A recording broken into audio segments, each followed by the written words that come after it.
Okay, so thanks again for joining. We're part 2 of our El and Tishrei series, and we're continuing the Maimar of Ani L'Daidi V'Daidi Li, which is printed in Likutei Torah, and also in Chassidus Muvaeres, Volume 1 of Mayadim. And last week we started talking about how the Arizal teaches that in the month of Chodesh Elul, there's the Yud Gimel Midas Harachmim. It's a time of Yud Gimel Midas Harachmim. Hashem's Yud Gimel Midas Harachmim, the 13 attributes of divine mercy are radiant. That's the prevalent spiritual energy of this time. And the Baal Hatanya is curious about this because we know that Elul is a time of Ani L'Daidi V'Daidi Li. I am to my beloved and my beloved is to me. We're the ones who are in. Elul is a time for us initiating in our relationship and the renewal and the recharging and the re-energizing of our relationship with Hashem. It's on us to take that first step in Elul. So he answers that by saying that the Yud Gimel Midas Harachmim, the 13 attributes of divine mercy, it's not actually, it's not opening the door. It's making the door openable by us. It's giving us the empowerment, but it doesn't actually get the job done. So we still have the Ani L'Daidi V'Daidi Li. It's still up to us to initiate. And then we had another question, and that was the spiritual energy of the 13 attributes, the Yud Gimel Midas Harachmim, are so intense. How does that coincide with the fact that Elul is just ordinary weekdays? And he answered that by saying that Hashem has different ways of this. There's different types of spiritual energy. One general type is where Hashem's the glory and all the grandeur is exposed and demonstrated in a revealed way. And that's what happens on Rosh Hashanah and Yom Kippur, and on a certain sense, Shabbosim and Yom Tovim, which then takes us out of our ordinary, and that becomes a Yom Tif. And then there's a type of spiritual energy in which Hashem presents himself to us and meets us. We're in all of our ordinariness, where we're at. And it's a different form of Hashem conceals his awesomeness.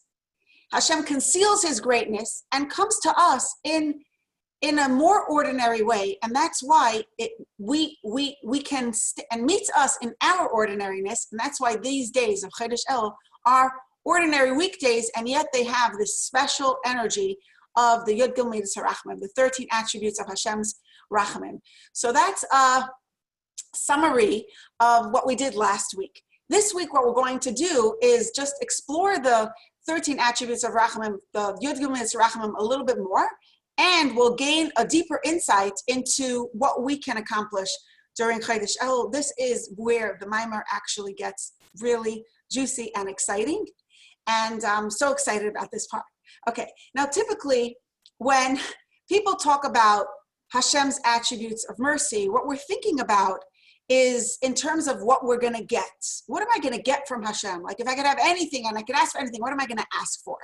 But that's really a very superficial level of our relationship with Hashem, and think about it in any relationship. If a relationship is just what you give and what you get, that's very superficial and very technical and very transactional. There's something much deeper about our relationship with Hashem. And obviously, yes, we want Hashem to deal with us kindly. We want Hashem to judge us favorably and give us all our needs in a revealed way, in a way that comes with revealed goodness. And yet there's something deeper here that's beyond what we get or what we don't get. And that's just the relationship itself, the connection. Because Hashem is everything. Hashem is awesome beyond description. Hashem is infinite. He's the creator and the director of the universe, right? And the only true power of the world. I mean, there's no words to describe Hashem's greatness. So the ultimate gift that Hashem gives us is bigger than any one thing. The ultimate gift that Hashem gives us is the actual relationship. It's himself. It's that opportunity to be one with him. It's the gift of being one with him. And the Yud Gimel Midas Harachmim are the vehicle. That's really what we're asking for in Yud Gimel Midas Harachmim, as we'll soon see a little bit we'll go in a little bit, we'll see that in detail a little bit more, but the general theme, the deeper dimension of the Yud Gimel Mitzvah Rachamim is we're asking Hashem that the depth of his love for us, the depth of his desire for us, the connection should be revealed and exposed to ourselves and to everybody. And that's the ultimate gift. It's bigger and way beyond any one detail of any gift that we could get. So when we're saying Yud Gimel Mitzvah Rachamim, what we're really saying is, Hashem, it's not just forgive me for what I did wrong and give me some nice, good stuff this year. We're saying, Hashem, we want to be close with you. We want your desire of us to shine brightly. We want your love. We want to feel your love. We want to feel your connection. We want to touch it. We want to experience it. We want it to be tangible in our lives. We want your desire for us to be exposed and shining brightly. So that's really what we're asking for in the Yud Gimel Mitzvah Rachamim. And it's not, and obviously this has expression in Gashmias, has expression in physical, tangible blessings, but the core of it all is our oneness. It's deeper. It's our relationship itself. So last week, remember we spoke about, and we said this today again, that in Elul, it's up to us to initiate in the relationship. So if we're asking this of Hashem, right, in Elul, the general avodah what we want to do now is, just like we're asking Hashem to do this, to expose his desire for us and let it shine brightly in our lives. What we want to do is, in terms of initiating that part in our relationship, is we want to expose that desire within us and for Hashem, we want to get in touch with that part of us. We want to access the part of us that's one with Hashem, that desires Hashem, that's always tuned into Hashem. I'm trying to tune this off, sorry. Okay, and we want to let that part of us, shine brightly. The part of us that desires a connection with Hashem, the part of us that's aligned with Hashem's emes, with Hashem's presence, with Hashem's reality, with Hashem's truth. So we're going to do that. We're going to unleash our desire for Hashem. We're going to access that part of us. And now let's reflect back on the Yud Gimel Midas Harachmim themselves, the actual words. And we know that the words, and what we're going to focus on is actually one word, okay? The Yud Gimel Midas Harachmim, the 13 attributes, are one long sentence. Hashem, Hashem, Kel, Rachum, V'chanan. Many of you are familiar with it. Erech Apayim. I'm not going to say the whole sentence. But what exactly are the 13 attributes? We all know the sentence. We say it, on Shabbos when we take out the Torah. We say it on Yom Tovim. We say it many times on Yom Kippur. What are the actual, if I had to list, attribute number 1 is this, attribute number 2 is that, attribute number 3 is such and such, right? What's the list? There are different interpretations for what actually comprises the list. Which name is number 1, which name is number 2, which attribute are each of the numbers. The Baal Hatanya work goes by the interpretation of the Zohar, which is that the first of the 13 Yud Gimel Midas Harachmim is the word Kel. Hashem, Hashem, Kel, Aleph, Lamed. That's the first, and he says it's not just the first, but the one that includes all of them. So, and what does the word Kel mean? He says that the name Kel, Aleph, Lamed, represents Hashem's infinite, boundless, unstoppable light that's shining radiantly to each and every one of us. He brings a source for this, where in Tehillim, in Perek Kuf Yud Ches, I think it is, Perek Kuf Yud Ches in Tehillim, we say, Kel Hashem vaya'er lanu. Hashem is our Kel, vaya'er lanu, and he shines brightly, he radiates, he is our luminator, he radiates forth to each of us. So that's the meaning of the word Kel. I think what we're going to do now is read a couple of lines inside, and then we'll continue. So I'm going to open up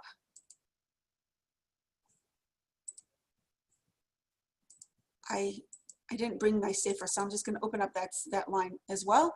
Okay. Kihine ksiv, so we're on the top of the page. I numbered the line, so we're up to page number 1.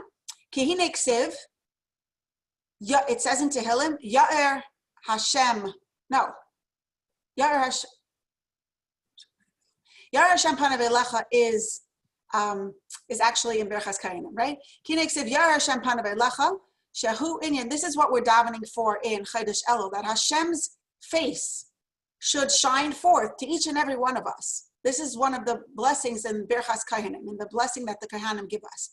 Shehu inyan, what are we saying by Ya'er Hashem panav elecha? When the Kahanim give us this bracha, what are they saying? They're saying that the Yud Gimel Midas Harachamim should Ha'aris Yud Gimel Midas, that the Yud Gimel Midas Harachamim of Hashem should shine forth to us. In what way? In a way of panim b'panim, face to face. We want to be face to face with Hashem because we know that there's no greater silence than the thundering silence between two lovers. And there's no greater distance than the distance that's between, that exists when two beloved people, two people who are beloved to each other, are back to back with each other. The distance in their back to back, there's no greater distance than that. So during the year, sometimes we turn our back on Hashem, and sometimes we feel that Hashem has turned his back on us. What we want is that we want to be face to face with Hashem, and that's what we're asking for in Ya'er Hashem panav elecha. That's the theme of the Yud Gimel Midas Harachamim, and this is represented in the name Kel. Dahainu, but I'm going to backtrack a second. I'm on line 2. Dahainu, meaning Sheya'ir Gilui Pnimius Ritzayna Yisbarach Lemekar Neshamas Yisrael. That Hashem's desire for us, his deepest, innermost desire for us should be exposed. Al Yadei, how does it happen? What arouses Hashem's deep desire for us, which is there always, but what wakes it up? What triggers it? What triggers it is that each of us, that we should expose and reveal our desire for him. Ladafka by to cleave to him, believe a nefesh, me'umka deliba from the depths of our hearts, the mesiras nefesh, k'maishan isbar b'makam acher, as is explained elsewhere.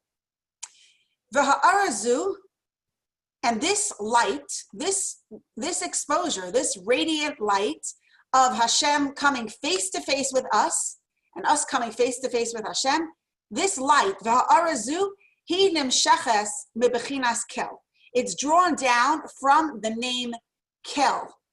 Shahu Rashis, this is the first of Kol Hayud Gimel Midas Umekairan V'Klalusan. It's also the source and the general meaning of all the Yud Gimel Midas Harachamim. K'maisha Kasav, like it says in Tehillim, Kel Hashem Vaya'er Lanu. Shahu Bechinas Ar Ein Sof. What are we asking for? Hashem's light shines to us. It's not just a light. It's not just a little bit of light. It's the whole thing.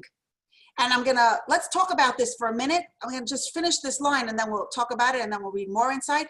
Shahu Bechinas Ar Ein Sof. It's Hashem's infinite, unstoppable, boundless light. Baruch Hu Atzmai Mamish. He himself, his own light. Now, what does it mean? What the Baal Hatanya is going to go on to say is that Hashem's light is compared to a fire. And why specifically a fire? Because when you look at a fire and the glow of light that surrounds a fire, there's no way you can say, there's a direct flow, a direct connection between the flame and the light. When you're looking at the glow of candlelight, you can see that the light that's coming from the flame is clearly derived from the flame. This is different from, let's say, the flow of wisdom from one person to another. If you have an idea in your mind, when you're thinking about something, right? It takes a lot of space in your mind. In order for you to share that idea or to share that emotion or to share that experience with another person, what you're going to do is there's going to be a process in your mind where you're going to filter, you're going to separate, you're going to choose exactly the pieces, the parts, or the way that you're going to express it. So there are certain parts that you're going to leave out, right? In the process of transmitting your idea, you're going to develop the idea. You're going to develop your story. You're going to develop your awareness even about it, right? The very act of developing means changing it. The idea that and that's why it's so powerful to share what's on our heart with other people, because it gives us clarity, it develops it. As it exists in our mind, it might be a mumble jumble, but then when we speak about it and we take it out of our minds and we take it out into the open, we gain clarity about it. Or sometimes it's an idea if there's somebody who's, if you have a scientist teaching about a concept or giving over, speaking about an experiment or a study that they did, the words that they're going to choose to describe the study are going to be a mere representation of all the breadth and the depth of the wisdom and the experiences and all the details that are in the actual study. So developing an idea to express it is by definition an act of changing it. Let's compare that to the light that comes out of a flame. Yes, there's a big difference between the flame and the light. But when you look at it, there's a direct flow. There's no barriers. There's no wall. There's no separation between where the glow begins and how could you separate it? It's very, very, a good artist will really flesh out that flame, and it's going to be a real continuous flow. And so the Baal Hatanya says that for this reason, Hashem's light is compared to fire, to a consuming fire, to a big flame. Why? Because Hashem's light, because it's when we say that Hashem's light is shining to us, we're not talking about something that changes in the process of, or something that has a barrier on its way to flowing to us. Just like the glow that comes from a flame is a direct, continuous, there's no barriers, there's no stopping on the way. Just like that light flows continuously and seamlessly, so too the light from Hashem to us flows seamlessly and without any barriers and unstoppably. And I think that's so beautiful. It's such a beautiful visual that the Baal Hatanya gives us. And let's read that inside for one line. It's on line 6. K'moshe kasav ki havaya elekacha, for Hashem, your God, your power. Eish eichlahu, he is a consuming fire. And what does that mean? Why is Hashem compared to a fire? Perish. K'may l'mashal ziv v'ar ha'esh hayaytze min ha'esh atzmai. Just like the analogy of the ray of light and the glow of light that comes from the flame itself, Shabachlaluzai in general, ein bay shum hischalkus beinay leziv v'ar hanimshach menu. You don't see any division. There's no dividers. There's no dividing. There's no clear, in general, there's no very clear dividing line between the flame and the light that flows forth from it. So too, kach kaviyachol, so too, ha'aras panim, ha'meir l'klolos Yisrael, the flow of light, of God's face, that illuminates, that radiates to Klal Yisrael, to each and every one of us. Who mebechinas kel? It's from this. It's the kel, which means shahu bechinas ar ein seif baruch hu atzmai mamish. This is Hashem's unstoppable, infinite, indescribably beautiful, awesome light that comes directly to us, seemingly and with no division.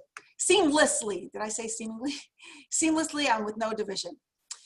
So that's what we're asking for in the Yud Gimel Midas HaRachamim. We're asking Hashem to let us experience it, to recharge that, to let that really shine forth in a revealed way, to connect with us, to show us his love, his light, his goodness, that infinite, boundless, radiant goodness. That's what we're asking for. Now, that's a huge deal. We're asking Hashem for a lot. This is what we're asking for. This is a lot. And when we ask this of Hashem, where are we coming from? How? It's almost like we talked about that Elul is a time of us stepping up first, right? We're going to initiate in the relationship. Ani l'doidi v'doidi li. I am to my beloved, and then my beloved is to me. So how could we initiate such an intense flow of Hashem's light? Where do we even get this from? I was listening to a class, I think by Yossi Jacobson, and he shared this YY Jacobson, he shared this little joke that a woman was coming out of her 8 million or 14 million, however million he said, $1 million mansion, and she's going to her car, and as she's opening the door of her car, a poor person walks over to her and says, "Ma'am, please, I haven't eaten in 3 days." And the lady looks at the man and she's blown away. She says, "Wow, you haven't eaten in 3 days? That's amazing. You have so much willpower. That's like, wow, I wish I could do that." Obviously it's a joke. I hope it's a joke. I hope it never happened. The point of this is that this little anecdote is that this lady was so disconnected from the poor person's reality. She was so clueless. She was so distant. She couldn't begin to relate to his reality. When we want to, in a relationship, the first thing is you have to be on the same page. You have to be able to relate, right? So we want to initiate something very, very awesome in our relationship with Hashem. And in order to do that, we have to find a point where we could relate to that kind of energy. Where do we even gain a footing into that space? And this is my favorite part of the mimer. The Baal Hatanya says, we can initiate that intense flow of light. We can initiate the kel because this awesome light exists inherently within our own selves, not by our avodah, not because of anything we did, not because of anything we've done, not because of anything we're gonna do, not because of any promises we make or amazing things that we undertake. Nothing. It exists inherently within each and every one of us simply because of who we are. And it's so much part of our identity that it's even hinted to in our name. If you look at the word Yisrael, we can see the last two, right, in the words. We're going to divide this up into the Yud and then Sar Kel. We see that name Kel right there in the name Yisrael. Sar Kel. Right away we see the name Kel. The Aleph and the Lamed. Each of us has that Kel within us. We already have that unstoppable flow of Hashem's light. We already have an actual part of our Ein Sof, the Kel, within us. Not only that, but it's not that that part of us is deeply, embedded in our subconscious. Of course, it's in our subconscious, but it's not just a little detail. It's the Sar. Sar means master. It's the master of who we are. It's the dominating force. It's the dominating part of who we are. Who am I? I'm a Sar Kel. Sar Kel. I have the Kel, Hashem, Hashem's beautiful, unstoppable, infinite light. That's my dominating force. That's who I am. And the Yud in front of Sar Kel symbolizes continuous action. For those of you who knows diktuk, Hebrew grammar, there's a pasuk, kacha ye'aseh, so shall be done. It doesn't mean so shall be done. It's kacha ye'aseh, means so it is being done and it shall continuously and perpetually be done. So the Yud before means that this Kel is a dominating force, not just on Yom Kippur, not just on Shabbos, not just when we do a mitzvah, but perpetually, constantly. It's permanently present, and it's a defining quality of who we are every single moment of every single day. Let's read that inside, and then we will continue. We are on, I underlined those words. So it's on page 9. V'lachein nikra'im Yisrael. That's why, in order for us, because we're asking Hashem for kel, Hashem v'ya'er lanu. And this is such a big, and we're initiating it in the relationship. That's why we are called, we have it in us. And that's why we're called Yisrael. V'lachein nikra'im Yisrael. That's why we're called Yisrael. Why? Milasha, the word from the language that's hidden in the name Yisrael is Sar Kel. Sar means master, and Kel is what we just described, Hashem's infinite, unstoppable light. V'hayud, and the letter Yud, Meira al hasmadas ha'pa'ula. The Yud indicates the continuous action of Hashem's presence and of Hashem's unstoppable light being a dominant force. The meaning of this is Shebechinas Kel, this idea of Kel, who Sar u'Moshel b'kirbai. It's the ruler, it's the dominating force within each and every one of us. Tahainu sheyesh b'chol nefesh miYisrael. Every single one of us has the nitzas elikus mamash, has an actual spark of Hashem's actual light, of Hashem himself. Hamachaya nafshay. This part of us is what gives us life. This is our vivifying force. This is what gives us life. Hamachaya nafshay elikis. It gives life to our nefesh elikis. Umayshech betivai, and it's also compared to a fire because it naturally draws. Naturally, it's constantly yearning, striving, reaching for higher. La'ar ba'ar hachayim. It's constantly reaching to be connected with Hashem. And the Baal Hatanya continues to say that this part of us is deeply embedded in our subconscious, and it's above and beyond our rational minds. It's just inherently part of who we are, whether we understand it, whether we don't understand it, whether we like it, whether we don't like it. It's just part of who we are. And we're not going to read the end of this paragraph inside. So I want to, where am I up to here?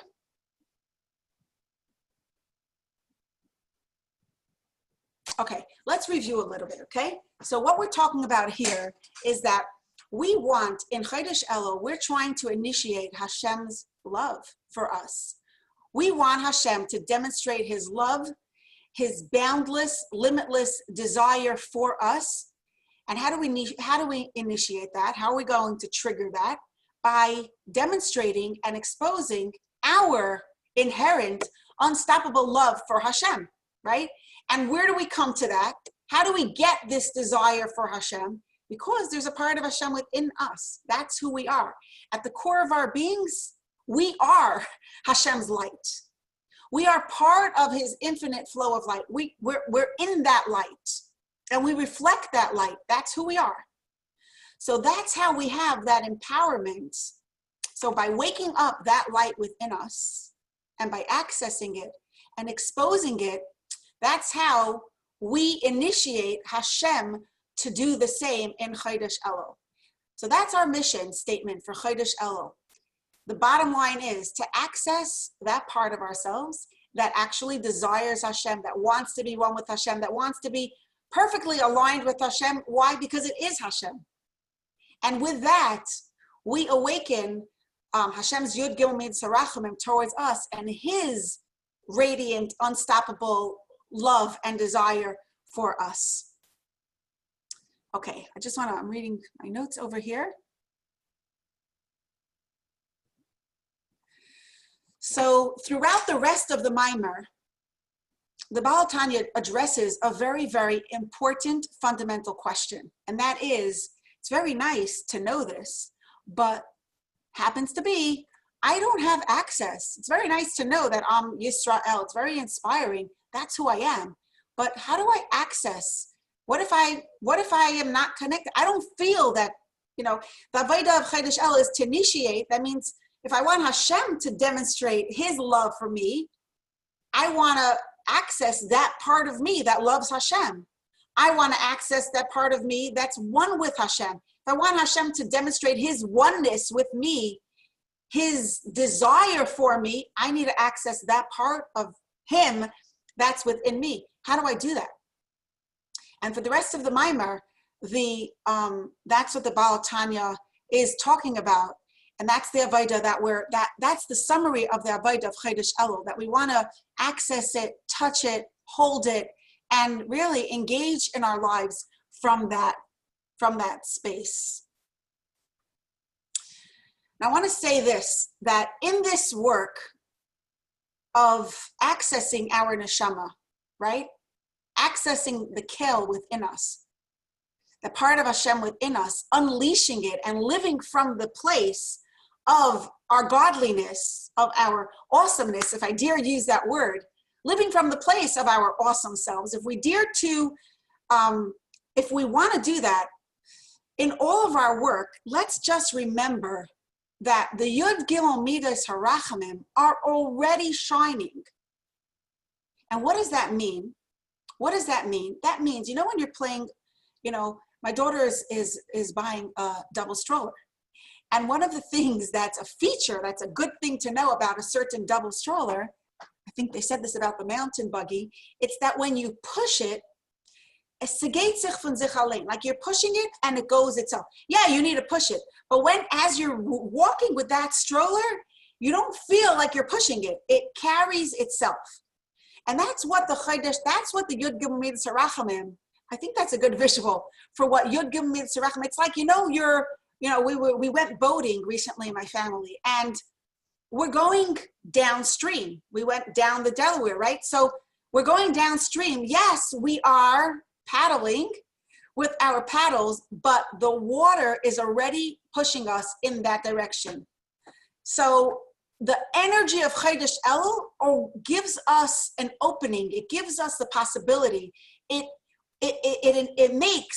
causes, the impact of it is that when we push, it goes with such force that's greater than the energy that we put into it. It's like when something is on sale, for the same dollar, you get double. For the same energy that we're going to invest in accessing our neshama and living from that place, that same energy during Chodesh Elul, the energy of the time is going to carry us. It's going to take us much further than we thought. Sorry. It's going to take us further than we thought we could go. It's going to take us further than we could go on an ordinary day. So that's very encouraging to remember and to take to use this time, because there's so much that we could accomplish. So many of you know me through the book, Your Awesome Self, and through the work that we've done in the past and different workshops. So all of that work of really coming to know, getting in touch with our neshama, all of that now is a great time to up your game, because whatever we do gets that little push from above. I want to share a personal experience about that, but first I want to open to questions. But first, I want to just share one more beautiful thought from the Maimer, because we're not going to do it inside, because I want to do next week in Meretz Hashem Rosh, we're going to move on to Rosh Hashanah, but the next part of the Maimer I want to just do for 2 minutes orally, is in the next part of the Maimer, the Baal Hatanya circles back to the analogy of the field in a very, very powerful way. And he says that a field is a place that's not populated, it's not cultivated, it's not developed. We're not talking about a field that's a wheat field. We're not talking about a field that's a garden. We're talking about a field that's just empty land, uncultivated space. And he says, each of us, in the analogy, when we talk about the king coming out to the field, we're talking about the king coming out to such a field. We're not talking about a wheat field. We're not talking about a garden. We're talking about a simple space, an empty space, This is where Hashem meets us, in our ordinariness, a space that's empty of vegetation, a space that doesn't have any growth. It's not cultivated. It's not yet developed. There's nothing necessarily beautiful about it. It's an empty space, wide open. The Baal Hatanya says in the next part of the Mimer that each of us in our lives we each have spaces that are like fields. They're empty. They're not yet cultivated. They're not yet developed. And then we have places in our lives that are like cities. And he says a city, in his analogy, is a place that's it's thriving, it's bustling. You could see that the kel lives there. You could see that the godliness lives there. You could see that Hashem's presence is exposed and revealed. And each of us has that in our lives. We have certain things, certain behavior, certain habits that we do. We say, this is like a city. This is, I'm really developed. In this part of my life, or in this relationship, or in this time of my day, it's like a city. It's very developed. You could see the kel living here. It's a city of our neshama, right? It's populated, it's active, it's busy, we're coming, we're going, we're doing. It's alive, it's developed, it's full. And then there are spaces that are empty. When you look at these spaces, you don't see anyone living there. You don't see a kel is active, it's hidden. There's potential, but you don't see a kel. You don't see any exposure of life, of vegetation, of growth, of thriving aliveness. It's underdeveloped. It's undeveloped. And he says there's also a midbar, which is the opposite, because in the absence of growth, a midbar has snakes and scorpions and stuff that we don't like. That's the space of our deeper otherness. But he says throughout our lives, the goal of our lives is to create cities where our neshama, to allow our neshama, the part of us that's one with Hashem, our kel, to be expressed, to shine forth in how we think and how we behave and how we speak and everything and all that we say and do.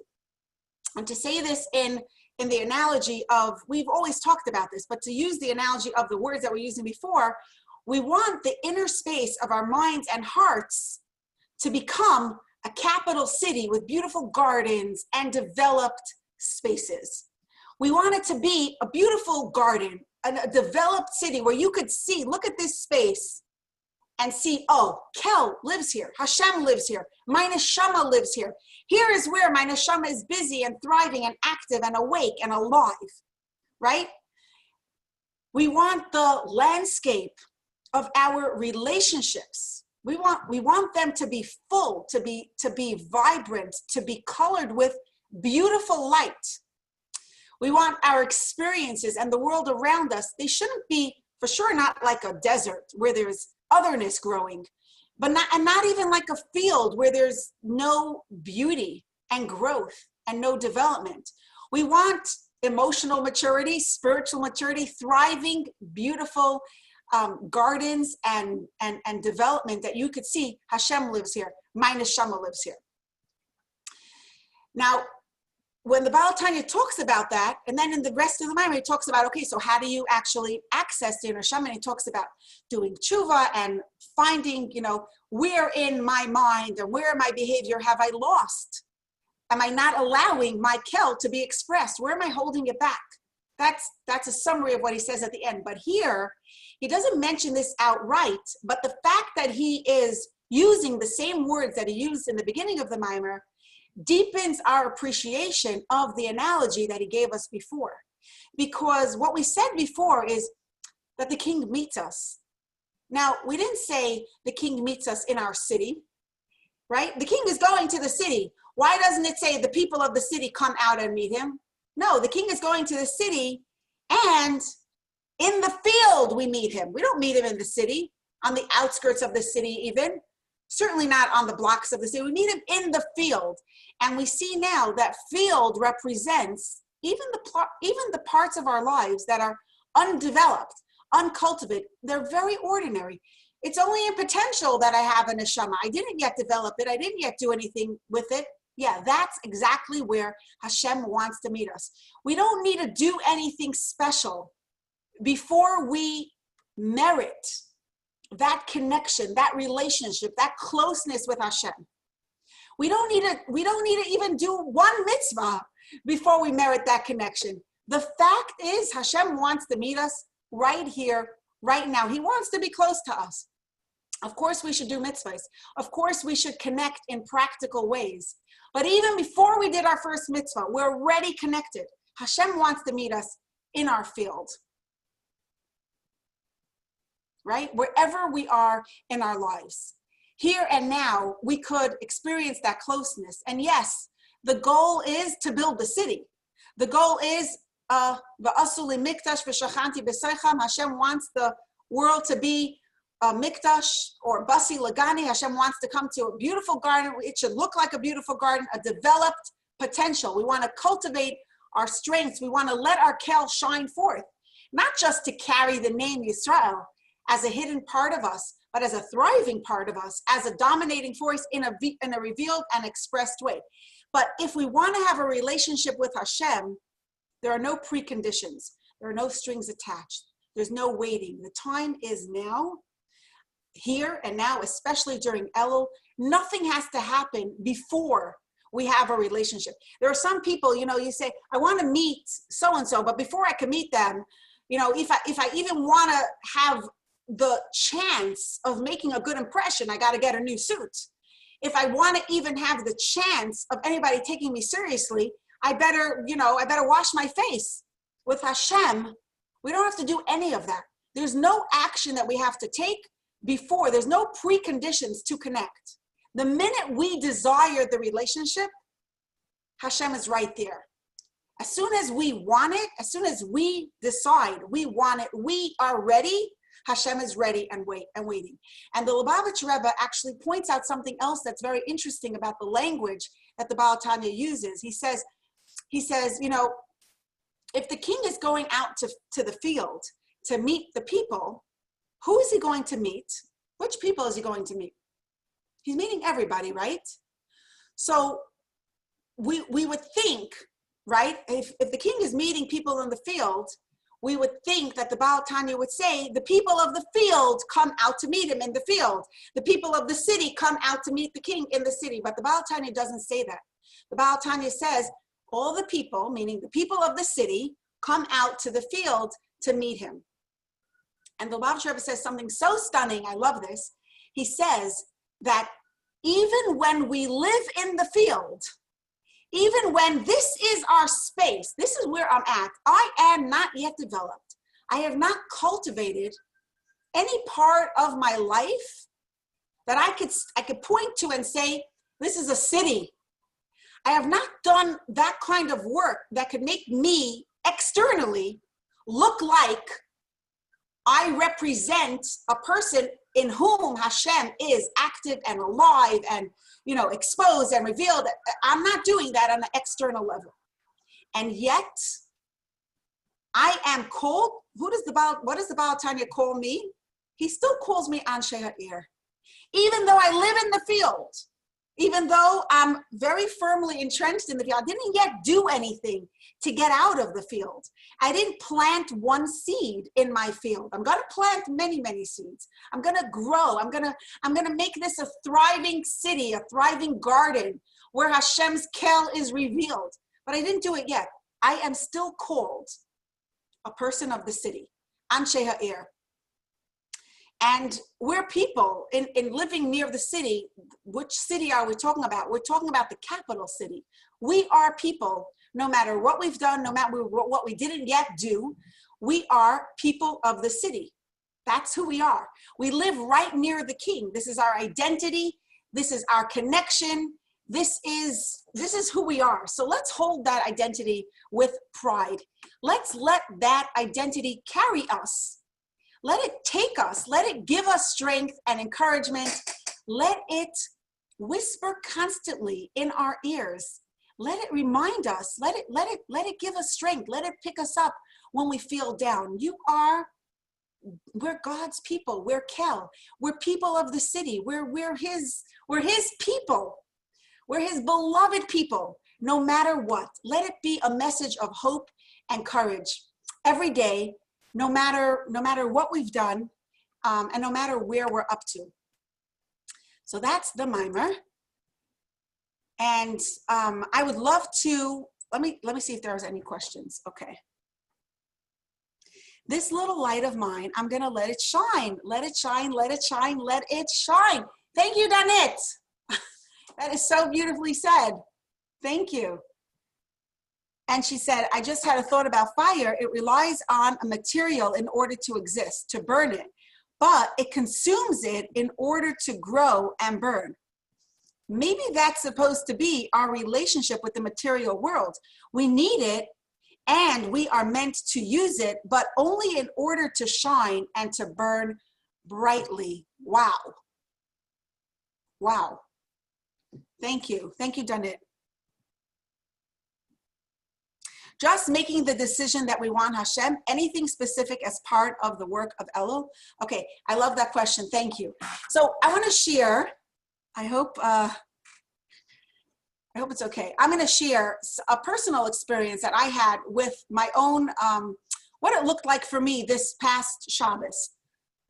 So I went to visit my mother this past Shabbos, and I'm in the morning, and on my way back, I was walking from Crown Heights to Borough Park, actually to Kensington, where I live, and it's an hour walk, and it was getting late in the day, and I had not yet davened.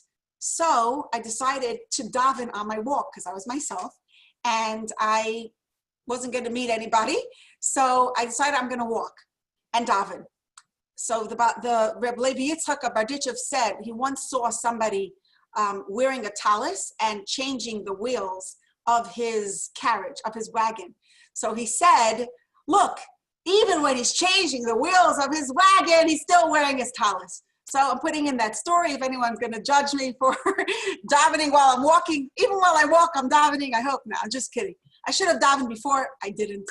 But I was davening then. So, but the fact is, it's Chodesh Elul. And because we're learning this mimer, this idea of Hashem coming out to the field and meeting us in the field, and us, the work being us greeting him, it was very much in my mind. What does it look like? What does it look like? What does it really look like?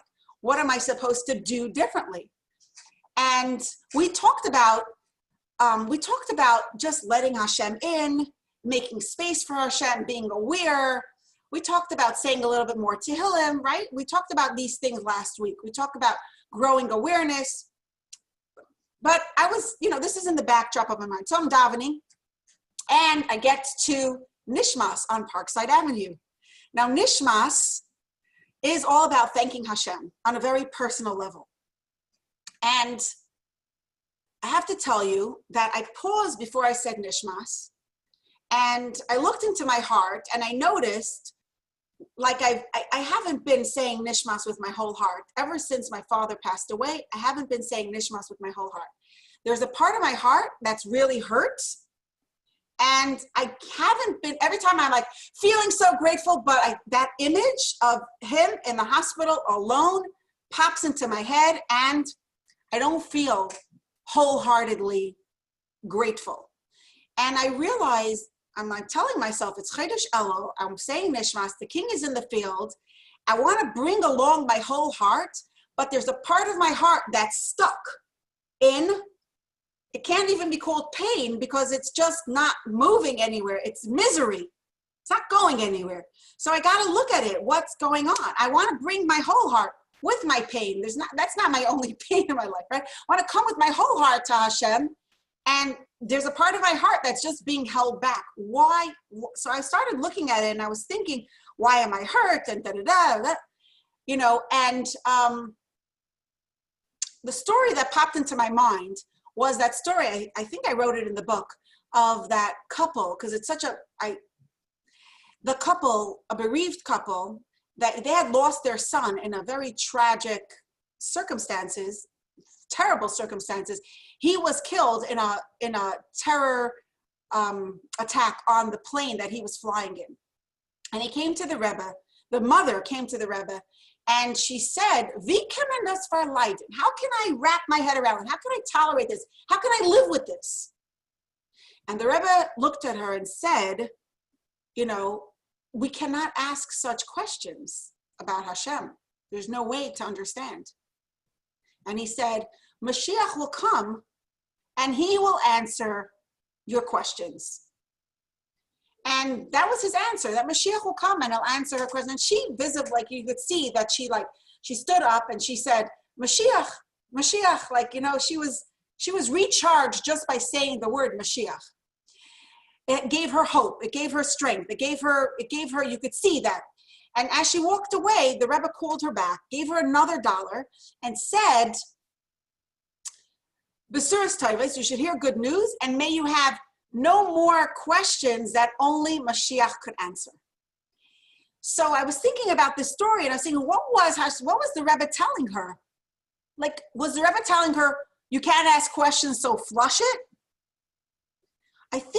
I thought that what the Rebbe was saying to her, and what each of us can do with our pain and our hurt, is put it in a bag. He's not saying flush it. He's saying it's there, right? He's not saying do away with it, minimize it, delete it. Oh, you're not supposed to be feeling that way. No, just hold on to it. Put it in a bag. Don't let it be an open question mark that gets in your way of living with your whole heart right now. It's there, and it's gonna be there until Mashiach comes, but don't let it get in the way of your holiness. So as I'm walking by the park and I'm thinking back to Chodesh Elul, what is Hashem saying to me? The fact that he's in the field, the fact that he wants to meet me, what is he saying? And I feel like he's saying, trust me. Because the Baal Hatanya said that that's what he's doing. He's making it feel safe, right? He's giving us the possibility to enter the relationship. He's saying, come, I'm safe, trust me. And I thought about to the times that I make mistakes in my relationships with people. And sometimes I'll say the wrong thing, or maybe I won't be thoughtful, I'll be careless, I'll forget something important, I'll be insensitive. And what I want from my friend or from my husband or from my child is I want them to trust me. I want them to know that I want them to not to focus and be hyper-focused on my mistake and judge me by my mistake. I want them to zoom out the lens and see not the 1 or 2 or 3 times that I made a mistake, but the 100, 200, and 3 times that I showed up with caring, with love, with goodness, with kindness, and to know that this thing is really not really who I am and not really what my relationship is about. So how much more so Hashem, who does not make mistakes? I could make mistakes and actually be uncaring in a moment, forget my caring and do something else that contradicts caring. Hashem never stops caring, never stops loving us, never stops desiring us, never stops for 1 second having our best intentions in mind. And the question that he asks us in Chodesh Elul, could you trust me? Could you come to me with your whole heart? And for me, it meant with my hurt. You know, I had to bring along that part of my heart, which wasn't coming. It was like sitting in a corner and saying, I'm not coming. I'm too angry. How could you do that to my father? Like, what are you saying? Like, what is that?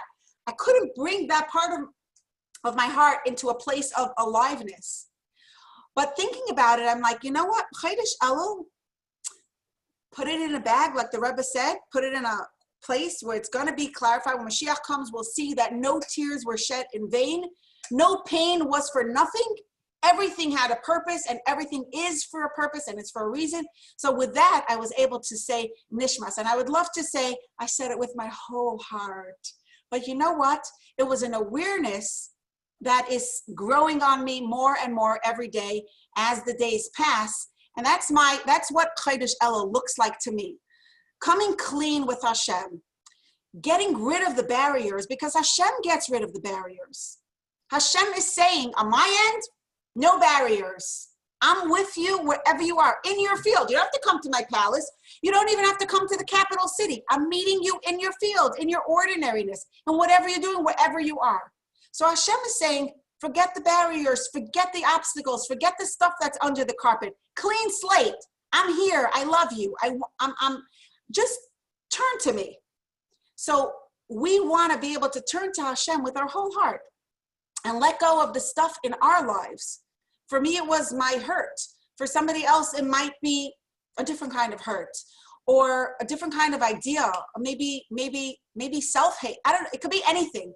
I would love to open this to discussion, but first I'm gonna read the comments so that they could be on the recording, and then we'll open to discussion.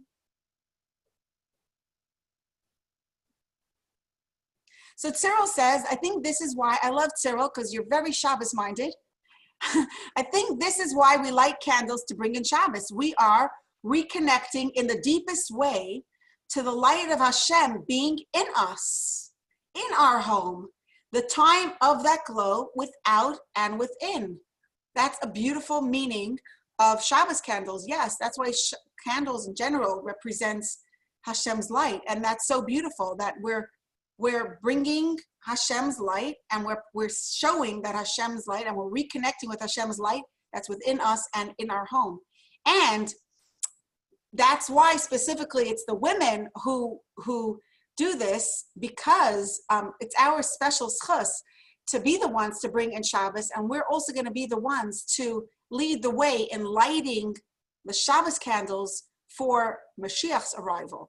Meaning to say, we're lighting up the world. We are the ones who are leading up the world in leading the world in strengthening emunah and bitachon and everything that we enjoy, anticipating the geula. Thank you, Cyril. Someone said, when you trust Hashem, the pain is even more. Pain, yes, but hurt not. Misery, not. Yes, the pain is, of course, but you trust Hashem. It helps you deal with the pain. It helps you come to him and live, not just in our relationship with him, but live in my other relationships with my whole heart, even if I'm also carrying pain. I'm impressed that you know the whole davening by heart. Interesting that the expression uses by heart. I don't know the whole Shabbos davening by heart. I don't know if it's so impressive. Okay. Thank you for your thanks. I'm not going to read those comments out loud because I feel that for me, thank you so much for your thanks. It means a lot to me. But here's the next. So you're saying that your own personal field where Hashem is meeting us is different. Emir Hashem every year. Yes, of course. Our field is different every year because where I am this year, I wasn't last year. And where I am next year, where I am, and not even within every hour of Chodesh Elul, where I am this moment in Elul is a different field in a certain sense. I'm in a different space. Yes. For every person, it's unique. Beautiful. Hopefully last year there were undeveloped areas, fields, and now Emir Hashem this year, this part is now more developed. So now we're meeting Hashem in new and undeveloped parts of our fields. Yes, because Hashem is infinite and the kel within us is also infinite. So there's always infinite ways of expression. You know, I thought I was davening with my whole heart until I'm like, you know what? It's actually not my whole heart. There's a part of my heart that's sitting in the corner and really, really just miserable because of what happened to my father, you know? So let me bring that along. And that's and tomorrow, you know, it might be something else. We all have stuff that gets in our way of bringing our whole heart and engaging in life with our whole heart. In a field, not only are there no barriers, there are also no distractions. Wow, that is true. How in every moment to reconnect to Elul field with Hashem? That is what I would love to hear from you. How in every moment to reconnect? So we're gonna discuss this. How can we do this, okay? I would love if anybody wants to share their stories, or their personal experience, or your thoughts. I'm gonna turn off the recording so we can